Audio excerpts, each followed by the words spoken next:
Kabarangay, mga kaistorya, mayong adlaw. Papa RD. Mag-istorya ta, info vlogs. Mga kaistorya, mga kabarangay, before we move forward, hangyo ko sa inyo, habi, please don't forget to subscribe, follow, like, comment, and share sa akong YouTube channel, TikTok account, and Facebook page. Mag-istorya ta info vlogs. Okay, mga kaistorya, mag-istorya ta or real talk lang ta ba? About ani bitong batasan sa mga Pilipino, yung batasan sa mga Pinoy ba? Kini bitong batasan sa mga Pinoy nga masuyaon, ining gingon nga crab mentality. Ambot lang gid sa ato mga kaistorya, kanang dili na lang gid bitaw nga kana bitong malipay na lang ta sa achievement nga naabot sa atong isig katawo. Nganong every time na ay usa ka tawo na makita nato na miangat, mi asenso, ano man gyud nga ato man yung pangitaan og bikil, di ba? Nganong ato man yung pangitaan og dark side. Nganong dili naman lang ta mag-focus sa iyang nahimong achievement, di ba? Unya dito dayon sa iyang nahimong achievement, mahimo tong atong source of inspiration and motivation para sa ato pong kaugalingon maningkamot pud ta para nga masinsa pud ta, di ba? Ma-achieve po nato ang gusto nato i-achieve sa life. Sa ato mga Pilipino, mga barangay, nabantayan na ako na pag nagali usa ka tawo na moangat masenso, dili ang katong iyang pag-asenso, ang pag-angat mo atong tagaan og pansin, kundi pangitaan nato siya bikil. Classic example ani mga kaistorya, si Mr. Carlos Yulo. Yon, si Carlos Yulo. For so many years mga kaistorya, ang Pilipinas nangandoy gid ta nga makabulawan, maka-gold ta sa Olympic. Daganang ipadala dito nga mga Filipino athletes, tako na kay gasto atong Pilipinas, milyon-milyon na every Olympics, pero wala, kulelat gid ta sa mga dula sa Olympics mga kaistorya. Naikausa nag-silver ta, di ba? Nag-silver ta kang Onyok Velasco o kang Heidelin Diaz. Teka muna, check ko muna ha.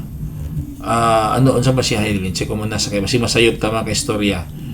Kini real talk ni mga kabarangay, unedited ni nga unedited ni nga discussion. Bing Heidelin Diaz. Check muna natin mga kaistorya kabarangay ha. Bye-bye, Papa Chabs. Heidelin Diaz. Ayun. Wait for performance as a woman. Pila ba? Tingnan mo na. Took place on date, achievement niya. Yun. Heidelin Diaz. O, di ba? Naka-Olympic gold medal si Heidelin. O siya lang usa sa weightlifting. O, di ba? Ka-remember niyo, na pwedeng kinanggawas ng mga issue kang Heidelin Diaz. Porket naong daw siya kwarta. Wala. I mean, mas natambunan ang katong iyang pagkadaog og gold medal, natambunan sa mga libak mga kaistorya. Kani karon ang latest kang Carlos Yulo, duha ko na ka Olympic medal sa iyang nakuha, gold. Niya dili ba na basta-basta nga event. Kana ba ang event gymnast pangdato ba nga nasod? Di ba? Dako kay nang achievement sa atong Pilipinas nga nag-champion ta sa gymnastics. Nabaday mga gymnast equipment din sa Pilipinas, wala man mga kaistorya, di ba? Pero in spite of those limitations, kita mo'y nag number 1 sa gymnastics, di ba? Sa male. Nag-gold ta, kaduha pa, Carlos Yulo. Unya, di na lang gid bitaw ta nga kanang malipay na lang gid bitaw ta nga, di ba, kanang muna yung na-achieve, nakahatag sa kadungganan sa atong nasod. Pangitaan gid nato dark story ba? Na issue siyang mama, issue siyang coach, issue siyang uyab. Imbis nga mag-focus tayo dito sa iyang achievement, giunsa niya nganong nakuha na niya nga goal, unsay mga preparations siyang gihimo, unsay mga sacrifices nga gihimo para mahimo ang kuan sumbanan sa mga kabatan-unan, mahimong inspiration sa mga kabatan-unan. Gusto mo sunod sa iyang yapak, gusto pod nga magka gold medal sa Olympics, or gusto mo succeed sa life, unsay mga formula, di ba, para mo success ka sa life.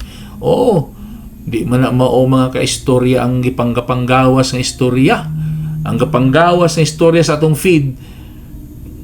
Yang mama, gidaot si Carlos Yulo, yang uyab, yang coach, puro mga negative mga istorya. Mao gid ako nakita nga usa sa mga hinungdan anong di mo asinsong Pilipinas. Ngano, kita mga Pilipino, mga masuyaon, di ba? Mga inggitero, mga inggitera, mga crab mentality. Oh, dapat nga malipay ta sa achievement sa atong mga kapwa Pilipino. Di ba? Di ba, Papatong? Oh, malipay ta dapat sa achievement, di kay kanang dili ang achievement ang nakafocus kundi atong dark story. Oh, walaon na to na para masenso ta mga kaistorya, walaon na to na tong pagkasuyaon, pagka-crab mentality, pagka-libakira, pagka-inggitero, inggitera, ha? Okay. Lakaw na ko kay ma-birthday sa aming Papatong.